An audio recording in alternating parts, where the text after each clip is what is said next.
I will take the shit I have to deal with as an agent any day. And also the highs are 100%. so freaking high. Like when we signed a deal in my legal job, I cared for like a second. I mostly cared that it was over. I was like, thank Yeah, God yeah, I can sleep yeah. for a day. But I was telling Tali, I called my client a couple days ago and told her she's going to be a published author, and she cried, and it was like, I don't know how this call could ever get old. Like this is like, wow.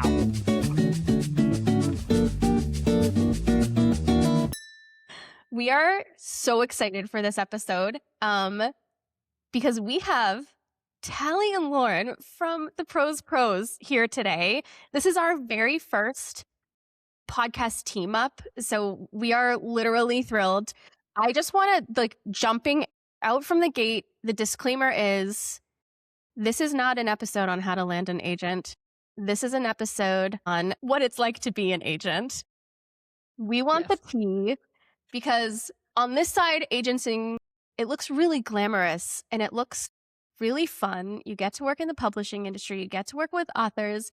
But from your side, I suspect it is truly not as glamorous. Yeah, the behind the curtain, less sexy, more reality. Yeah, I mean, that's what's so funny is like Query Tracker is just me staring at a screen. Like it's not there's not this like amazing Wizard of Oz curtain. Like it's the stuff you're seeing, I'm seeing the same stuff, and it's just a lot of me sitting at my computer, which is like the writer's journey too. Like how much of my job is Yeah. just me sitting alone at my laptop. So true.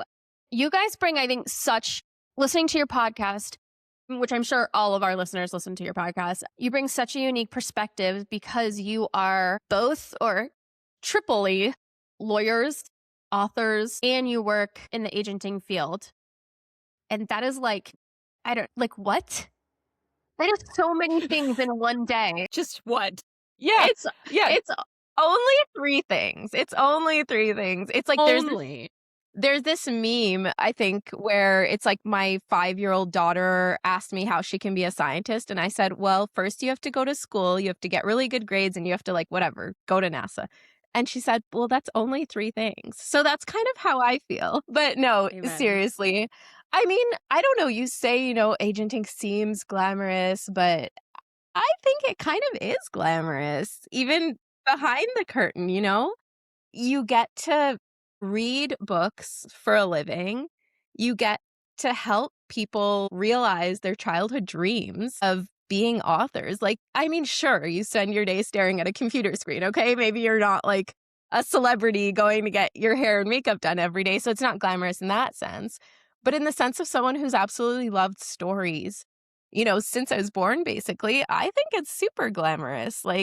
And you get to talk to people, you get to network, you get to meet editors. It is just the coolest thing. I love it. I'm very early in my career, so maybe I'm not jaded yet, but I'm super happy. I love Yeah. that. It's true too, because we both had legal careers, and I know Cece Lyra talks about this a lot. Like in comparison, this is the dream job. Like the shit that I had to deal with as a lawyer, I will take the shit I have to deal with as an agent any day. And also the highs are 100%. so freaking high. Like when we signed a deal in my legal job, I cared for like a second. I mostly cared that it was over. I was like, thank Yeah, God yeah. I can sleep Yeah. for a day. But I was telling Tali, I called my client a couple days ago and told her she's going to be a published author, and she cried, and it was like, I don't know how this call could ever get old. Like this is like, wow, what a high. Just the pride that was like radiating off of her and me, like, as a team to do this together, and to know that I found this editor, through all my hard work. Yes, she did the hard work of writing the book, but like I found this editor, like this very specific editor for her. It makes all the tedious parts of aging, because look, there's always going to be shit. I mean, it's like what flavor of shit sandwich do you want to eat is kind of what I always say about any job. It's like you just kind of have to, it's never going to be like just perfect all the Yeah. time. There's going to be stuff. But then you have a moment like that where you're just like, oh yeah, okay. Now I see why I do this. It's like the most gratifying part, and it like carries over a lot into like the next moment, I feel. Yeah. Exactly. And I'm very much the kind of person where, like, I ride that high and I'm like, "Oh, I wanna do this again." Like, I want this again. And so I'm very hungry in that respect where someone made a comment about how many clients I've signed, but I'm just like, they're all on sub. Like, I'm just, like, moving at a speed of light that I can't control because I'm so excited about this job. I opened to queries when my baby was 2 weeks old because I was just like, "Let's go. I'm so My hungry. God, Let's I go." saw that. I'm like, you are a crazy person. Also that. Also that. What does like I really want like what does that inbox actually look like? Well, I finally have tampered that inbox. Oh man, it got crazy. Since I opened, so my baby was born July 5th. I opened 2 weeks later. So mid-July, I've received like almost 7,000 queries. Like Ugh. just, yeah. Yeah. So it turns out everyone in the world has written a book. That's what I've learned is like the people that I just never would have guessed would be showing up in my inbox, like CEOs, law firm partners that I used to want like to impress are in my inbox. And I'm just like, huh? Like, what? This is crazy. Yeah. And so it took, I think because I was fresh on the scene, it like people were just like flooding, like they're like new Yeah, blood. I haven't sent a query to her exactly. yet. And it took a long time to get that inbox down. And I finally did like a month ago. I finally got it to 0. Of course, now it's just daily upkeep. I get queries in there every day and I just try to get it back down, because I do not want what it had gotten to. It had gotten so out of control. It was really Oh my God. stressing me out. That like gives me hives thinking about it. Like I think about like my work inbox and I think I'm at, oh my God, my PM's gonna kill me. I think I'm at like 95 emails and I literally just wait for them to tell me like, hey, go look at this email. Yeah. Because I can't. I'm like, I'm No, like, no.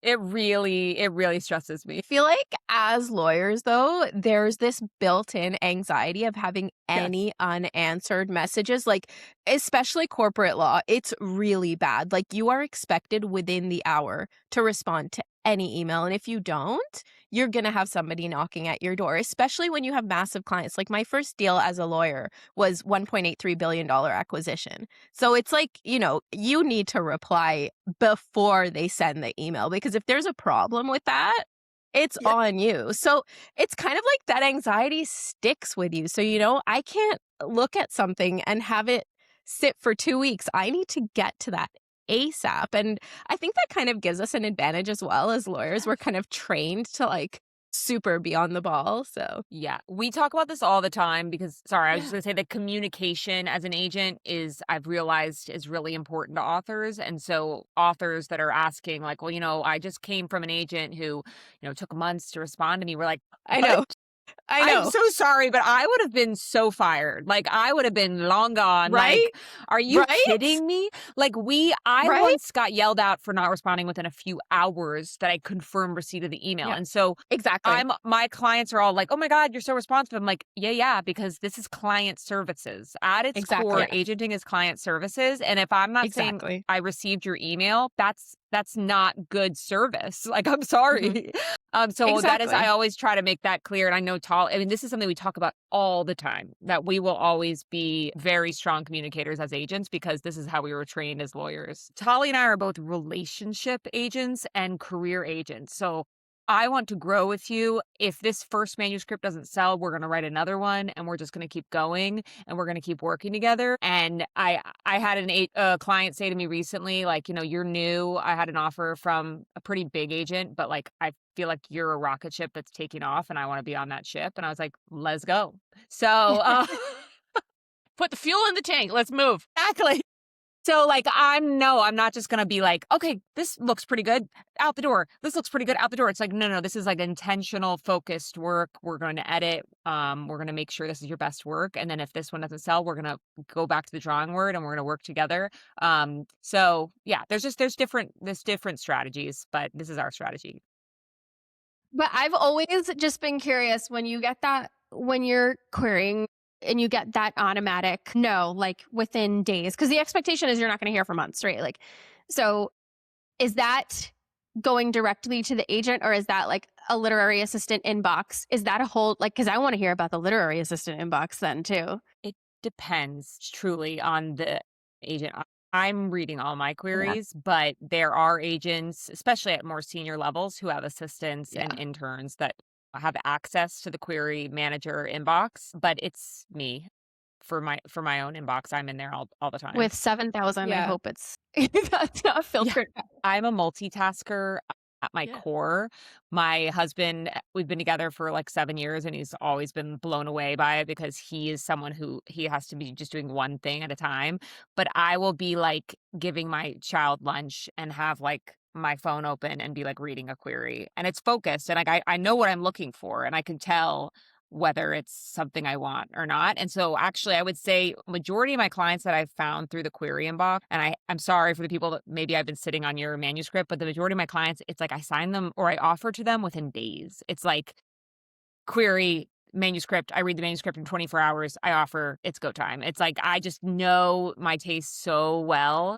Yes. And honestly, it's fun for the client too because they can feel the energy like when I'm putting it out. Like it's like I will this weekend is your manuscript and then I'm offering you on Monday. But I mean, there definitely are interns and assistants that are helping, especially with these like more senior agents who have very long lists. Because at the end of the day, like the priority is the clients. That's why sometimes when writers are concerned, like, well, why hasn't my query been responded to? It's because unfortunately that's just not the priority. The priority is the signed client and we're doing everything for them. I have more time because I have less clients, but the more senior agents are definitely having their assistants in the inbox because they just don't have the time. They have these huge stable of like massive authors by Yeah. now. Both Lauren and I were interns. So, Lauren, I guess you can weigh on this as well. But personally, I've never seen, and I'm sure that this happens again, maybe with more senior agents, but I've never seen a situation where an agent just sends an intern queries and that intern has the final say.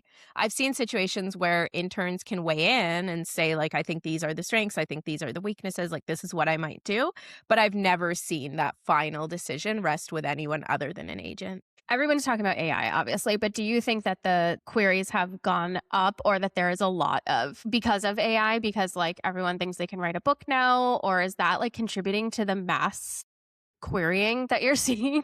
I mean, honestly, who the hell knows? Because some of the stuff I see, I'm like, what are you writing? I'm almost curious. I almost want to request the manuscript to just be like, can I see what you're writing? Because I received one that I don't think I'll ever forget. And it was like, this is the first in an 8-part series. And the first book is 500,000 words. And I'm just like, I'm sorry. Like, what are you writing? Is it Is just this like an gibberish? anthology? Yeah. No one has that much to say. I'm sorry.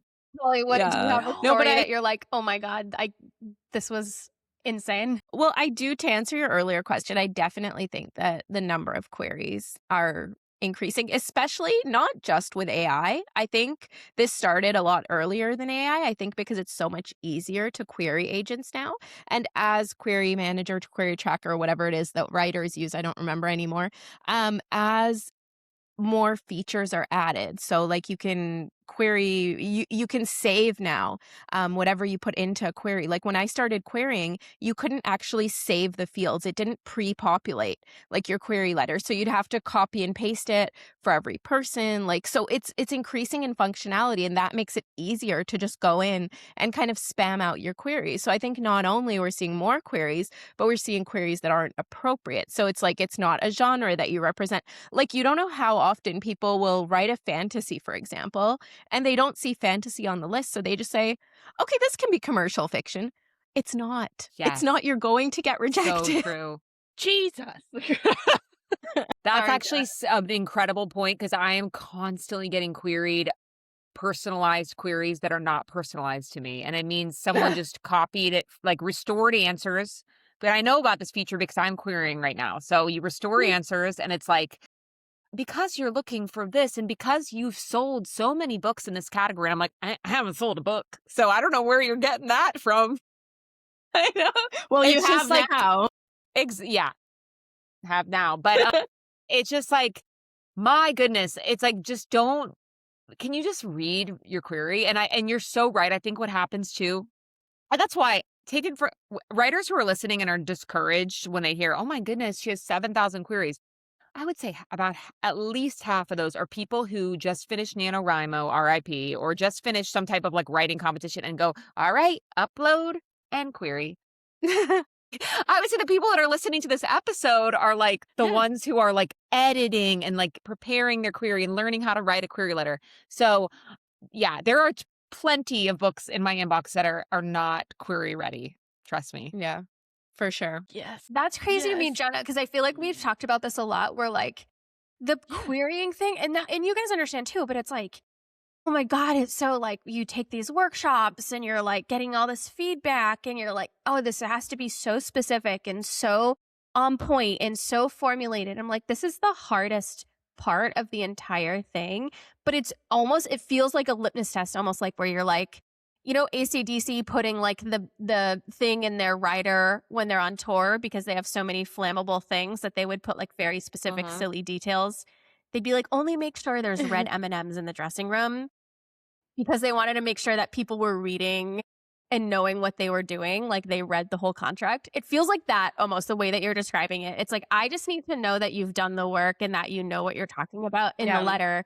And that's like, so that I can filter out the people who haven't. But what you just said is on the money because I know you're serious. Like, I don't want to sign someone who's not serious. Exactly. It takes a long time to read a manuscript and consider a client. If you're not taking the extra effort to learn how to write a query letter, it's a no. How much are you reading? Are you just constantly reading? Yeah. Yes. Like what's your manuscript count for the year? For Oh my reading God. full ones. What's funny is like I was reading before I became an agent, I was reading like 75 to 100 published books a year because I just love to read. And now I'm like, my number is so small and I'm like barely able to read a published book, but it's just because I'm reading so many manuscripts. So Yeah. But my time, I have to say, for reading a manuscript has gone way down. And I don't even understand because a finished book, like a published book, will take me, if it's, you know, a quick one that I can just breeze through, it takes me a day, right? But usually a published book will take me 2-3 days. I can finish a manuscript way quicker than I can finish a published book. And I don't understand Interesting. how. I don't know what the Is it- science is behind that. Is it because you're like looking for different things? Yeah, are Like, you just you're- It could be. you It could be. I Yeah. I think maybe in a published book, I really want to get lost in the story. So I'm just kind of letting myself frolic. And then in a manuscript, you know, I'm looking, does this plot make sense? Do the events go, like, are they consequential? Is it, if I rearrange the scenes, does this still make sense? Is there a character arc? Like, is the protagonist different at the end versus at the beginning? What's the voice like? Like, yeah, there's very kind of set out criteria in my mind. So maybe that's why I'm not reading a published book like that. But yeah, I mean, but I think at the end of the day, I totally completely agree with that. Like if you don't know how to write a query letter, that probably indicates that you don't have the skills to write a manuscript because a query letter is much shorter, right? But I also think that right when you're coming into this industry, it is so opaque and it can be really difficult to get a grasp for industry norms or standards or whatnot. So, you know, it's probably a rare case where someone is a fantastic writer, has been honing their craft for their entire life, has written this wonderful book, and now comes into the industry and just doesn't know what they're doing.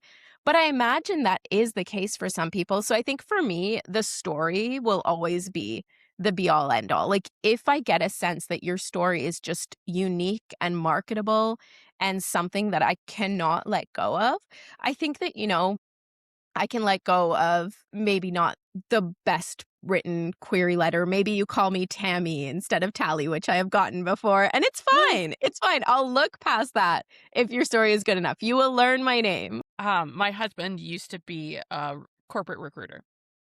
And he always said, he's like, those initial phone interviews are, do you have a pulse? Do you know what you're talking about? Can you like actually tell me that you know what a company you applied to? And it sounds like that's what querying is.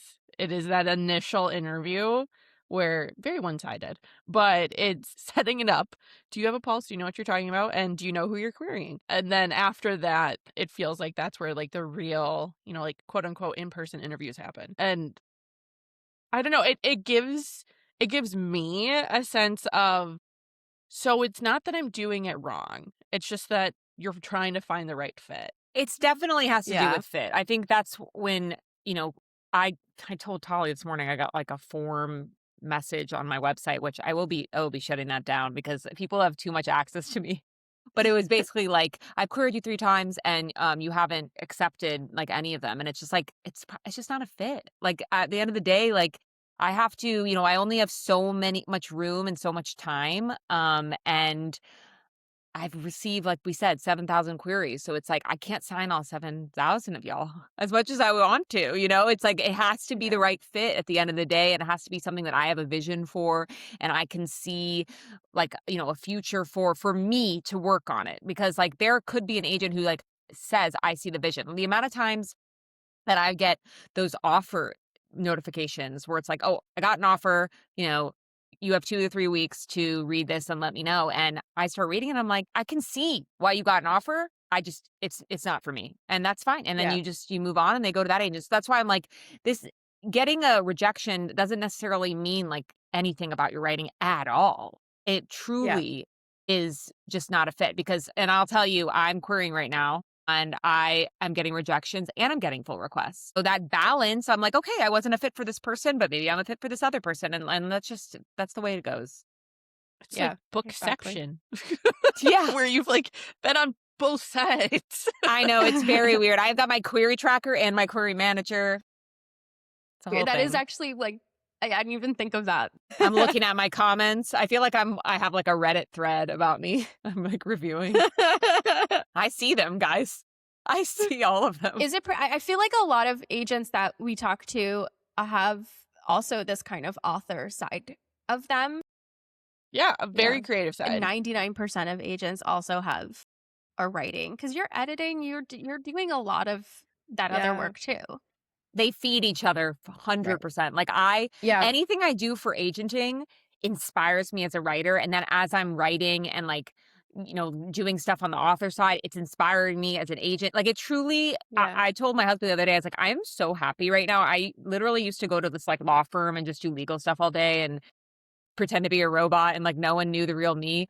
Now I'm just like, I'm so myself. I'm podcasting and we're talking about books, and then I'm writing, and then I'm speaking with authors, and it's literally like, I know Tali feels this way too. We're just like, we're finally Yeah. doing it. Like we're Yeah. living our dream Yeah. lives. I don't know how somebody can be an agent and not write because it just feels like you're missing out. I'm watching, Yeah. these people write and I'm not doing it. And it's like, maybe that's just my personality, but I could never just sit on the sidelines and watch something. If I'm really into something, I want to be doing it. I'm not a spectator, I guess. Agenting is not a spectator sport. I'm really curious about burnout for you guys, and burnout in the publishing industry seems to be a thing.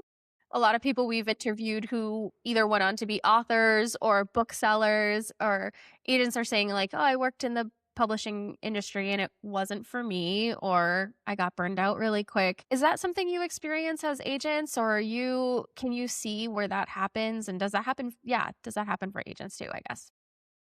Yeah. Well, Yeah. Well, I will say I'm in a couple different agent discords of like new agents, and we talk about this a lot about how hard this job is, and that's often why you see actually newer agents leave, because we're not right. making money. Like until we sell a book, we are not making a dime. We're doing all Hmm. of this for free. And so then think about all the rejections you're getting, and as an author, we're getting them like, as many clients as we have on sub, that's as many rejections as we're getting like constantly. So then to be putting all this work in, like I'm an editorial agent, so I am like in the weeds with my client, putting all this work in to then send out this manuscript that you're so passionate about, like you feel it in your heart, you feel your client's like whole like life, their dream life is on your shoulders. And then to just be hit with no after no, because it is an industry of no. Like the odds of a no are just so much higher than a yes. And just to feel that all the time, like I was feeling recently, I was just like, man, this is tough. And I've been at this. My first client went on sub in September, so it had been a solid 6 months of no's, and then I finally got an offer and I was like, it was like my tank was refilled. I was like, I love this job, but God, Yeah. I was starting to feel it. I was literally like, woof, this is tough just to be hearing no. Yeah. And the no's are close. That's the hardest part. And I vent about this to Tali all the time where it's like, oh my God, the writing, I can see why you love this. So like, there's definitely another home for this. It's incredible. Like, I mean, just gushing. And I always send those passes to my clients because I was like, I want you to really read this and like sit with it because these are some incredible words that someone in the publishing industry is saying about you. But then also it's a no. Sorry. Yeah. Like, it's just like, God, it's close. And then, the other thing that Tali and I talk about a lot too is like, sometimes like the writing is so incredible and they're saying that they're like, their writing is unreal. And they're just like, there's just not a place in the market for it right now. And you're just like, are Yeah. you kidding me? Like, can we make Yeah. a place? Like, Right. Can So we yeah, carve so out our that- own little corner? yeah, Yeah. exactly. So those feelings I feel a lot. And maybe that's where my kind of burnout comes from. And that's where I kind of need to take a Yeah. step back and recharge and remind myself why I'm doing this. And that's honestly why the podcast has been so great for me because like we're connecting with people who have found success and it's kind of like an inspiration to like keep going. Yeah. How do you feel about Yeah. all that, Tali? Yeah, I think this is really an industry that rewards persistence. And I think that, like, you can compare this to burnout. For example, in law, I'll give a story. So basically, I would come into my office on a Friday morning. I had a pillow and a blanket in my closet in my office, and I would sleep under my desk and I would leave Sunday night. So burnout in that What? sense, like, I'm getting a salary, I'm making money, but I am working nonstop.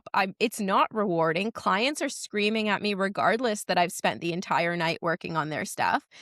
So that burnout is very different, I think, than burnout in publishing. And maybe it's different if somebody has a full-time job in publishing where they're getting a salary. Maybe that burnout is similar. But I think that burnout is very emotional. Like going along with what Lauren was saying, basically, you need to kind of be able to take a step back. You need to be able to make your own wins to keep going. So if you feel like you're hitting a wall, if you feel like, for example, you're getting rejection after rejection, maybe do something that will not possibly result in a rejection, but will help your career. So maybe, you book Yes. some calls with agents. Like maybe you just, and I'm saying this as, as an intern or something. I think it would probably be harder for a querying writer to do this. But, you book some calls with agents to get some motivation. Maybe as a writer, you book some calls with your writer friends. Maybe, I know there are different services like Manuscript Academy where you can like book a consultation. You talk to people, you make connections, you kind of have to make your own wins. And maybe you put a pause on your writing for a little bit. If you're really feeling emotionally drained, maybe you need to step back from anything that's going to be able to knock you down for a little bit. And then when you feel ready, get back into it. And I think that if you keep pushing yourself when you feel like you're at that mental breaking point, it can only lead to disaster. You just need to know your own limits. And I think that agenting is kind of a good job for that because there are no set hours. You work on your own time. And if you're really feeling like you need a step back, you can take a step back for a few hours, but then you come back recharged and you get back at it. Oh, I love that. That's like, I find that to be like a natural habit. But Mm. now that like you've actually like named it, it's like, that's why I'm doing this. Yeah, that's why we come together and we talk to each other and say Yeah. like, hey, we're all doing this. Like it sucks. Let's have a drink. Yeah. No, exactly. Yeah, exactly. Because the highs are so Yes, high. you're I ri- think you're Lauren right. was so right when she said that. And I Yeah. think, yeah, I can see it Yeah. on both sides where the highs are very high, Yeah, but the lows feel very low. And it's a constant for sure. roller coaster. You Yeah. get that as a writer, you get that full first Yeah. request, like first full request, and you're like, I did it, guys. I'm gonna make it. I want to know about the rejection emails or like the letters in the language. Is there Is there a a code? code? Is there a secret? This is what offers tell them. Is this like This is what writers national are telling treasure themselves level? right now. Yeah. Is there a secret? God, I mean, everyone has their own, like I've mentioned, they have their own reasons for rejecting. We do have Mhm. form rejections though. And it's oftentimes, it's like I've mentioned, when you have 7,000 queries, we just frankly do not have the time to sit down and give like the specific reason. But we do try to set up different forms. Like, I have, like, a bunch of different forms where I can just kind of, like, if this was the reason, I can send it.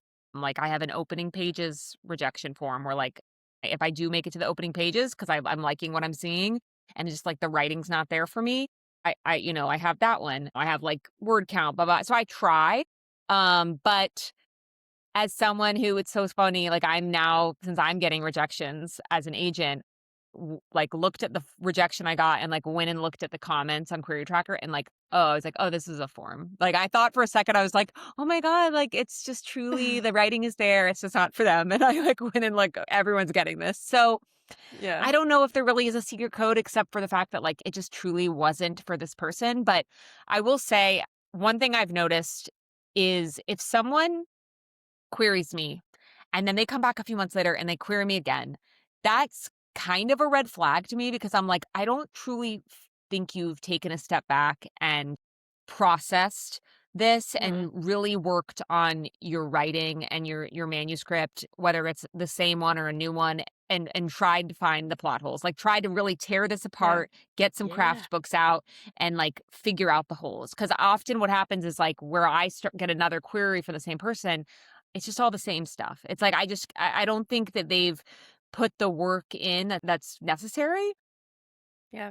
I've had an R&R in the past where I they gave it back to me in like a week and I was just like, This is a red flag for me. Like I don't think you've really Yes. sat with this. Like I think as someone who's a writer and like is getting edits and beta reader feedback all the time, like you need to sit with it and you need to Yeah. kind of like go through the manuscript and process it. And so, yeah, that all to be said is like there is always I feel like there's always stuff that can be done and like it's not necessarily the agent, just being mean. Like, like if they didn't like it, like maybe there's a reason and like maybe you need to get some beta readers to help you figure that reason out, but there's probably a reason and Yeah. it might not be the manuscript at the time either. Maybe it's like it's time to move on to something new. I've personally experienced that I got a lot more attention and full requests from things like doing a pitch event with 100%. WFWA or doing like an Yeah. in-person thing. And a lot of times they feel Yeah. like money grabs, right? Like they feel like, oh, I'm like paying $60 to go to this thing just to like pitch to agents. Is this just like it just feels like, oh, they just want my money. I don't know if anything's going to come out of this. But honestly, like I never got anything out of Query Tracker. All of my full requests came from. Do you think it's worth it to do those things as agents? hundred Yeah. percent. 100%. I think it's worth it. I think that being able to actually speak with someone face to face, even if it's over Zoom, is so valuable. Now, you have to keep in mind that some of these opportunities, at least not all of them, but some of them require agents to either like sign somebody from the conference or request a certain number. Like, I'm not sure exactly what's in every contract, but there are certain requirements. So, obviously, you're going to be more likely to get a full request. But I think also both of you are personable. Both of you are generally, pleasant people. So being able to put that on camera and present yourself to someone, I think is a huge advantage. Now, is it fair? Not really, because not everyone can afford it. Not everyone has an outgoing Right. personality and does well on camera. Not everyone presents well. So there are certain privileges associated with being able to attend these events and pitch yourself. But if you can do it, then the opportunity is there. And I definitely encourage anyone that can do it to do it. I want to go back, though, to what we were talking about earlier about, getting feedback on rejections. And I think that writers can drive themselves crazy trying to figure out what a rejection means.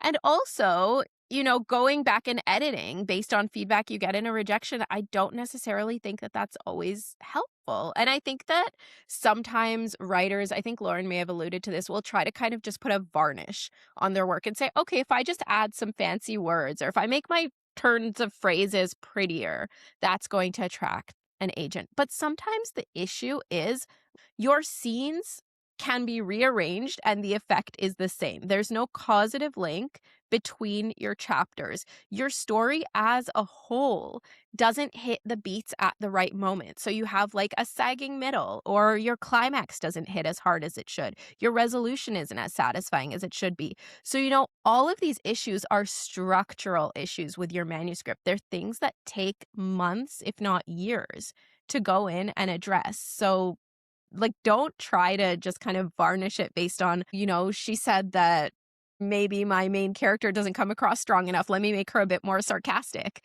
And then everyone will like this manuscript, right? So, Band-Aids. No, thank you. yeah. Yeah. So, like, Tali, could you just, coach my entire life because you just like made it very tangible and like I'm gonna go execute this now. Yeah. You know what? You learn so much. Like, I find that I came into this industry so I started writing my first manuscript in 2023 and I queried that following summer, 2024. I had no idea what I was doing. None whatsoever. I Do got any an of us? offer. No, right? Honestly, though, I have been very, very fortunate that circumstances have worked out in my favor. So, for example, I got an offer within a few months of querying my first manuscript, which I actually got accepted into a mentorship program at the same time. And I really wanted to do this mentorship program. So I actually declined the agent's offer, which, if I had known anything about the industry at that time, I would not have done that because I had no idea how hard it was to get an agent. I didn't know that, people are in the querying trenches for years and don't get an agent. I would not have declined her offer had I known any better. But in retrospect, I am so grateful that I didn't know anything because truly a bad agent is worse than no agent at all. 100%. Like, a bad agent can screw over your writing career from the start. If that agent submits your manuscript to editors and, messes something up, presents a weak pitch, doesn't do a good job putting your work forward, you cannot then go get a different agent and requery that manuscript. That manuscript has to be completely scrapped in order to be able to go submit to those editors again. So if you sign with a bad agent, your entire career can be just starting off on the wrong foot. And it's just so important that writers know that. I think it's really is important.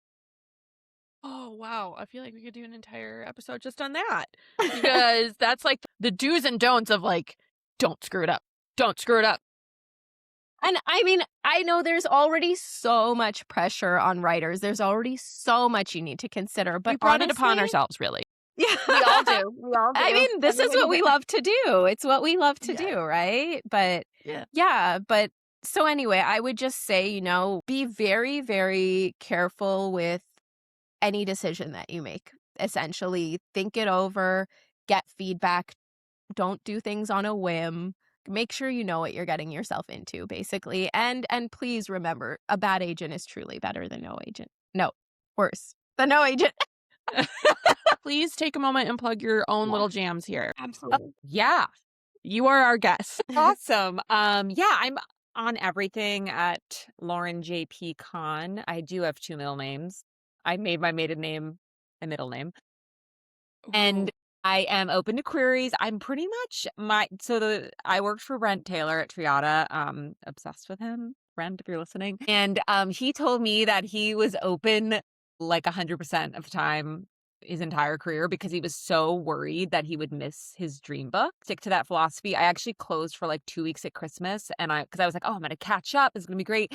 And I just like missed the rush of a new query coming in so much that I just reopened and I was like, I'll just catch up with queries open. So I plan to always be open. Like I can't imagine closing because like I said, like I mean, some of my clients, like I have this literary thriller and they know this, that like I think about this book all the time. Like I was at the nail salon reading it and like my jaw was like on the floor. And I remember that query coming in on a Friday night, like as I was like getting ready to unload the dishwasher and was just like, if I had missed it, I can't even imagine. I would be so sad. So I'm always open. I am really open to everything. I would say I'm not like the best fit for like sci-fi and like dystopian, although one of my clients is writing something in the dystopian space. So I guess I can be persuaded. YA and interest. I do not have any YA authors at the moment, but if you wrote YA, please send it to me. I am mainly adult right now at the moment and a lot of romance, women's fiction. I really want more thrillers. Like I'm like dying for more thrillers. So please send those to me. And I do fantasy, although I only have one fantasy author, but like I'm looking to grow. So yeah, pretty much open to everything, although I'm not doing like children's right now, children's picture book. And I also do nonfiction. I have some nonfiction authors that I'm very excited about. So basically, all that to say, just query me, whatever you got. You love a good manuscript. You love to take Exactly. the I love time. to read. I read Yes. widely. That's what Tali and I talk about. Like, well, what are we looking for? And it's like everything. Like, I just read everything. So So I'm Tali Shamus everywhere. Very simple. I have no middle names, so Lauren took them all. that's good. I am not currently open, but everyone keep an eye out on Query Tracker. You guys are getting the scoop. I'm obsessed. I love when we get the scoop. The last episode, we got a discount code, and I was like, "This is it. This is like we did it. We got a discount code. You So made a it. scoop, a discount code. I am here for it." So last super fun question. Keep it short and cute. If you had to come up with your perfect blend of what you were looking for in a book, our last guest, she's like, mermaids. Give me all the mermaids. I don't care. But if you had to come up with your little own platypus of the perfect manuscript and book, what would it be? Okay, so I love mythology. I absolutely adore mythology. So anything that has unique mythology, I am a sucker for. I love whimsical writing. So like Stephanie Garber, where, they're intricately decorated desserts and all of just the fun, beautiful writing I absolutely love. Yeah, I definitely lean towards fantasy. I'm a big, big horror girly as well. So blood and murder. I texted Lauren this morning and I was like, I'm adding a murder to my book. And she's like, murder! Yeah. So that's Good. me, I think. But I also do love thrillers. I read very broadly. So just give me a good story, honestly. A good story is all I'm looking for. I would say my like bread and butter reads that I just kind of alternate between are a really good and unique romance women's fiction. I don't know. I can't do the ones that are just like simple, like two people fall in love. Like it needs to be unique for me. Like for example, I just read One and Only by Maureen Gu and I like can't stop thinking about it because it was like grounded with a speculative twist. Like I love that. Like a tiny speculative twist that's like very Rebecca Searle vibes. I love this book. I also just like love to laugh out loud. Like I read, it's not out yet, so this is a scoop, but Phoebe Berman's Gonna Lose It by Brooke Averick. It's her debut. She's a podcaster. And it is so funny. I was like cackling in the dark. Like oh my God, I was laughing so hard. And like the character has so much anxiety and like I just really related to that. And then I feel like I'm like on the other end of the spectrum. I really love like a dark, twisty psychological thriller. I mean, there are definitely like literary thrillers that I love, but like I like the ones that just really mess with my head and the twists that I don't see coming. Those can always break me out of a book rut. Like when I just can't get into a book, I always turn to a psychological thriller. And the ones where I'm just like, what? Like you just blew my mind. Like send me those. Like if you have something where you're just like, this is a twist no one's ever done, please send it to me because I feel like it's very hard to pull off. And I've requested so many that I just like, I can't do it because I just feel like they didn't pull it off. So if you could pull it off, please send it to me because like, those are the ones that I stay up all night reading. It's like the dark and the light. I just have them both. I love that. I love how you're so like polarizing with it. You're like so dark polarizing. and twisty. Yeah, no, seriously. I just read recently the new Lisa Jewell, which is also not out yet. Like I love getting an early arc and it's so weird. And I'm just like, God, I love you. I love when you just can pull off really weird and dark. That's great. It's like we're all like such bubbly, happy people. And we're like, I want the darkness. No, it's just like, I don't know what it is. It's just like, take me there. I want to go with you. Yes. Yes. Sign me up. I will hop on that dark train to the deep sea. I'm for it. That's awesome. Our reading list for this episode is going to be sick. Oh my God. I'm so stoked. We always do like a little reading list if we like talk about what we're reading or whatever. So that'd be really fun for this one. Well, I won't keep you guys anymore. Well, we got the content. Thank you. That was so fun. I could talk to y'all all day. Yeah, it was so fun.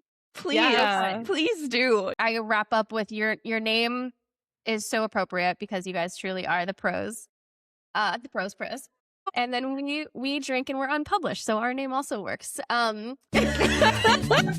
again, Not for long.